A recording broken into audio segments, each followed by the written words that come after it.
Programme سیاست بغیر کے ساتھ میں ہوں آپ کا میزبان مصطفیٰ کمال پاشا۔ اس پروگرام میں ہم جو حالات جاریہ ہیں جن کا تعلق پاکستان یا پاکستان سے کسی طور بھی جو حالات منسلک ہیں ان پر ہم بات چیت کریں گے، اور ہمارے ساتھ شریک گفتگو ہوں گے پاکستان کی صحافت کے ایک معروف نام، انتہائی سینئر تجزیہ کار اور خبریں رکھنے اور خبریں دینے والے جناب فاخر ملک صاحب ہمارے ساتھ آج شریک گفتگو ہیں۔ ویلکم جناب فاخر ملک صاحب۔ فاخر صاحب، یہ ہماری سیاست میں کیا ہونے جا رہا ہے؟ یہ جو اتنی انسرٹینٹی ہمیں نظر آ رہی ہے، یہ کیا؟ اگر ہم ماضی میں جائیں تو پچھلے 50 سال میں، بالخصوص 1971 اور 72 کے بعد پچھلے 50 سالوں میں کیا ہوا ہے یہ دیکھیں آپ۔ کس کی حکمرانی رہی ہے؟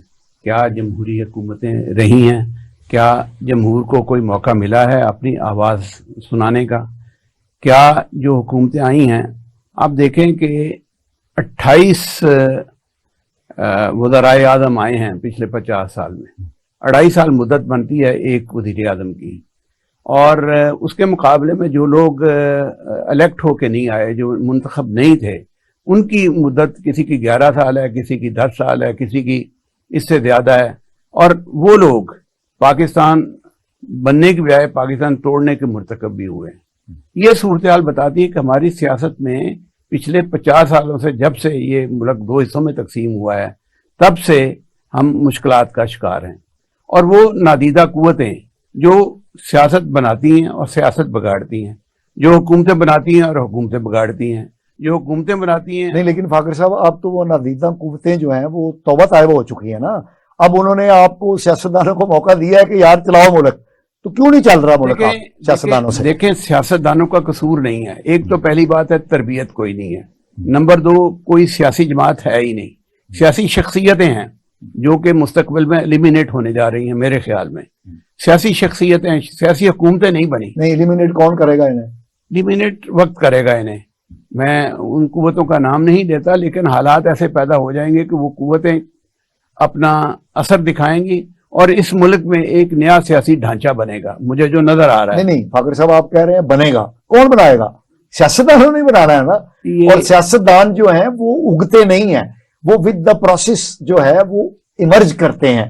یہ اس وقت ہماری جو سیاسی ایلیٹ ہے، جس میں نواز شریف صاحب ہیں، شہباز شریف صاحب ہیں، عمران خان صاحب ہیں، آصف علی زرداری صاحب ہیں، مولانا فضل الرحمان صاحب ہیں، اور جو نئی بریڈ بھی آ رہی ہے، مریم نواز ہے، بلاول بھٹو صاحب ہیں، یہ ساری ایک پروسیس کے ذریعے ابھر کے اوپر آ رہے ہیں۔ تو یہ کیسے پھر آپ کہتے ہیں کہ ایلیمینیٹ ہو جائیں گے اور نیا نظام آئے گا؟ گزارش یہ ہے کہ حالات جس طرح بن رہے ہیں اور جس طرح بگڑ رہے ہیں، اب آپ چھوٹی سی مثال لیں، پنجاب اسمبلی میں اس وقت کیا ہو رہا ہے؟ کیا یہ میچ فکس ہے؟ کیا یہ سیاست کے توازن اور عدم توازن کا ایک مظہر نہیں ہے؟ کیا اگر آپ دیکھیں اس کو، پنجاب ملک کا سب سے بڑا صوبہ ہے، لیکن اس صوبے میں جس قسم کی حکمرانی ہے وہ آپ کے سامنے ہے۔ بد امنی ہے، بے چینی ہے، اضطراب ہے، مہنگائی ہے۔ کون سی چیز ہے جو صوبے میں نہیں ہو رہی، جو ملک میں نہیں ہو رہی؟ اس کی وجہ کیا یہ نہیں ہے کہ مرکز میں اور حکومت ہے، صوبے میں اور ہے؟ نہیں، یہ بالکل وجہ نہیں ہے۔ اس کی وجہ یہ ہے کہ یہ سیاستدان نہیں ہے۔ میں اس معاملے میں بالکل کلیئر ہوں۔ میں عرض کرتا ہوں، سیاستدان نہیں۔ اب دیکھیں نا، جس گملے کی نرسری ہیں جو لوگ سیاست میں ہیں، جس گملے کی نرسری ہیں، ان کی زبان سے وہی آواز نکلے گی جو وہ آواز دینا چاہتے ہیں۔ میں کھل کے وہ بات اس لیے نہیں کرتا کہ مناسب نہیں ہے، کیونکہ بہت سارا وقت گزر گیا، پلوں کے نیچے سے بہت سا پانی گزر گیا۔ اچھا، آپ یہ بتائیں فاخر صاحب، کیا آپ سمجھتے ہیں کہ پرویز الہی صاحب کی پنجاب میں حکومت قائم رہ پائے گی؟ میرا نہیں خیال۔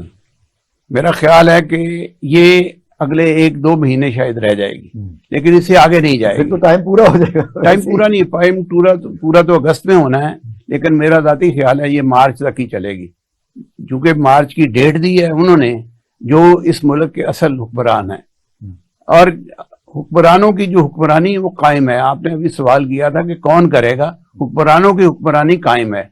جب تک آپ جمہوریت کو پراپرلی موقع نہیں دیتے، سیاستدانوں کو پراپرلی موقع نہیں دیتے، اس وقت تک ہمارے مسائل حل نہیں ہو سکتے۔ فاخر صاحب آپ کی بات تھیوریٹیکلی درست ہے، لیکن آپ یہ دیکھیے کہ جب بھی اس ملک میں مارشاء اللہ لگا، فوجی آمریت آئی، تو اس کو تمام سیاستدانوں نے سوائے ایک جماعت کے جس کی حکومت مارشاء اللہ نے ختم کی، باقی تمام سیاستدانوں نے اس کو ویلکم کہا۔ اس کی میں آپ کو چھوٹی سی مثال دیتا ہوں کہ جس وقت جنرل مشرف نے نواز شریف کی حکومت کو ٹاپل کیا، تو اس وقت بابا جمہوریت نواب رسول اللہ خان نے بھی اس کو ویلکم کیا، اور محترمہ بے نظیر بھٹو نے بھی اس کو ویلکم کیا، اور انہوں نے کہا کہ ہماری جان چھوڑ گئی۔ نہیں، میں آپ کو یہاں تاریخ کو درست کرنا چاہتا ہوں۔ نواب رسول اللہ صاحب نے نہیں کی، انہوں نے کبھی بھی مارشاء اللہ کی حمایت نہیں کی، اور کبھی بھی غیر جمہوری روایات یا سیاسی جماعتوں کو اس طرح نہیں کیا جس طرح بے نظیر بھٹو نے کیا۔ بے نظیر بھٹو نے کمپرومائز کیا تھا، وہ اقتدار جو تھا وہ کمپرومائزڈ اقتدار تھا، اور جب بھی آپ کمپرومائزڈ اقتدار میں آئیں گے اس کا مطلب یہ ہے پھر سیاستدانوں کا بھی رویہ ٹھیک نہیں رہا نا جمہوریت کے حوالے سے۔ میں تو یہ آپ کو عرض کر رہا ہوں کہ یہ سیاستدان تھے ہی نہیں۔ بے نظیر بھٹو کے بارے میں کہہ سکتا ہوں وہ سیاستدان تھی، لیکن اس نے کمپرومائز کیا۔ کمپرومائز جب بھی کرے گا، جو بندہ بھی کرے گا، اور نواز شریف صاحب بھی اپنے بالآخر اس نتیجے پہ پہنچے کہ نہیں، کمپرومائز کر کے حکومت نہیں چلائی جا سکتی، بالآخر وہ اسی نتیجے پہ پہنچے۔ اور آج جو تمام تک اضطراب، بے چینی اور بہت سے معاملات، آپ دیکھیں پاکستان کیوں ٹوٹا، کبھی ذرا پیچھے جائیں تاریخ میں، پاکستان کیوں ٹوٹا؟ کبھی وہ محمود الرحمان کمیشن کی رپورٹ آ جاتی تو آپ کو پتا چلتا کہ پاکستان ٹوٹا کیوں۔ اچھا، وہ تو خیر بہت ماضی کی بات ہے۔ اب بتائیے کہ یہ جو حالات آپ کو نظر آ رہے ہیں سیاست کے، پاکستان کا سب سے بڑا صوبہ جو ہے وہ بے چینی کا شکار ہے، مرکز کے ساتھ اس کی مطاربت ہے، اور آدھا پاکستان ہے پنجاب، اور اس کو آٹا اور روٹی میسر نہیں ہے۔ کیا کہیں گے آپ اس میں؟ دیکھیں، پہلی بات تو یہ ہے کہ جو سیاستدان ہوتے ہیں نا، وہ آپس میں مل بیٹھتے ہیں، بات کرتے ہیں، حل نکالتے ہیں، یہ ناممکنات کو ممکنات میں تبدیل کرتے ہیں، یہ جو سیاستدان ہوتے ہیں۔ لیکن بدقسمتی سے ایسے سیاستدان جو نام کے تو سیاستدان ہیں، لیکن ان کی پرورش، ان کی ٹریننگ، ان کی تربیت، ان کے تمام افعال و اعمال جو ہیں وہ جمہوری نہیں ہیں، رویے بھی جمہوری نہیں ہیں۔ کیسے معاملہ حل ہو؟ میں آپ کو گزارش کرتا ہوں کہ یہ ایک پروسیس جب تک ٹھیک نہیں چلے گا۔ میں آپ کو ایک مثال دیتا ہوں۔ ایران میں ایک موقع پہ ایک حملہ ہوا جس میں 92 پارلیمنٹرین مارے گئے، پارلیمنٹرین مارے گئے، اس میں وزیر اعظم بھی شامل تھے، لیکن انہوں نے الیکشن کرا دیا۔ ڈیموکریٹک پروسیس متاثر نہیں ہونے دیا انہوں نے۔ تو اصل ایشو یہ، آپ ایران کی مثال دیکھیں اور پاکستان کی مثال دیکھیں، پاکستان میں کبھی ایسا ہوا نہیں۔ پاکستان میں ابھی ضرورت ہے کہ سیاست کو آگے لے جایا جائے، سیاستدانوں کو موقع دیا جائے، پراپر موقع دیا جائے۔ اگر کوئی ایک سیاستدان یہ کہتا ہے کہ میں بات نہیں کروں گا تو وہ سیاست نہیں ہے، وہ کوئی اور چیز کی انڈیکیشن ہے۔ اصل میں کہنا چاہ رہے ہیں عمران خان صاحب، جی میں بالکل وہی گزارش کر رہا ہوں، لیکن ان کی پبلک پاپولیرٹی کتنی زیادہ ہے؟ دیکھیں بھٹو صاحب کی سے زیادہ پبلک پاپولیرٹی اس ملک میں کسی کو نہیں ملی، لیکن انجام کیا ہوا؟ نہیں، آپ کیا کہنا چاہتے ہیں؟ میں یہ کہنا چاہتا ہوں کہ جو عمران خان صاحب اس وقت پبلک پرسپشن میں، پاپولیرٹی میں آپ کو گزارش کر رہا ہوں کہ پبلک پرسپشن جو بھی ہو، سوال یہ ہے کہ اینڈ کیا ہے؟ اگر وہ اینڈ یہ ہے کہ وہ کہتے ہیں الیکشن کرا دیں، تو حکومت کیوں نہیں کراتی؟ آپ بتائیں نا۔ دیکھیں، یہ قطعی غلط بات ہے کسی ایک بندے کے مطالبے پہ، کسی ایک سیاسی جماعت کے مطالبے پہ نہیں۔ عمران خان صاحب ایک بندہ تو نہیں ہے نا، فاخر صاحب نہیں، وہ ایک بندہ تو نہیں ہے نا، وہ پاکستان کی سب سے بڑی پارٹی ہے۔ دیکھیں، پاکستان سے آئین سے بڑا آدمی نہیں ہے وہ، آئین بنیادی چیز ہے۔ آئین کہتا ہے جی اتنا ٹائم ہے، اس کے بعد الیکشن کرائیں، آئین یہ کہتا ہے۔ ہاں، اگر دونوں جماعتیں مل بیٹھیں، بات کریں، وہ حل نکال لیں تو الیکشن پہلے بھی ہو نہیں۔ تو آپ سمجھتے ہیں کہ عمران خان صاحب کا فوری انتخابات کا مطالبہ جو ہے یہ غیر آئینی ہے؟ میں اس کو جائز نہیں سمجھتا۔ میں یہ ایک فریز ہوتی ہے وائڈ، ایک ہوتی ہے آپ اوریجنل ریئل، یہ وائڈ ہے۔ یہ جو بات کرتے ہیں نا الیکشن کی، الیکشن ہونا چاہیے، ضرور ہونا چاہیے، اپنے وقت پہ ہونا چاہیے۔ تو حکومت تو تیار نہیں ہے، حکومت نہیں تیار۔ حکومت تو آئین کی بات کرتی کہ آئین آپ کو جب مینڈیٹ دیتا ہے 5 سال کا، تو 5 سال کے بعد الیکشن ہوگا۔ پھر آپ کا کہنے کا مطلب یہ ہے کہ یہ جو سیاسی رسہ کشی ہے اور یہ جو کیوس ہے یہ جاری رہے گا، یہ عوام کے مسئلے حل نہیں ہوں گے؟ نہیں، بالکل نہیں۔ آپ نے ابھی جو بات کی کہ پنجاب میں آٹے کا مسئلہ ہے، مہنگائی کا مسئلہ ہے، اب مجھے بتائیں کہ یہ کس نے حل کرنا ہے؟ یہ پنجاب حکومت نے آٹے کا مسئلہ حل کرنا ہے۔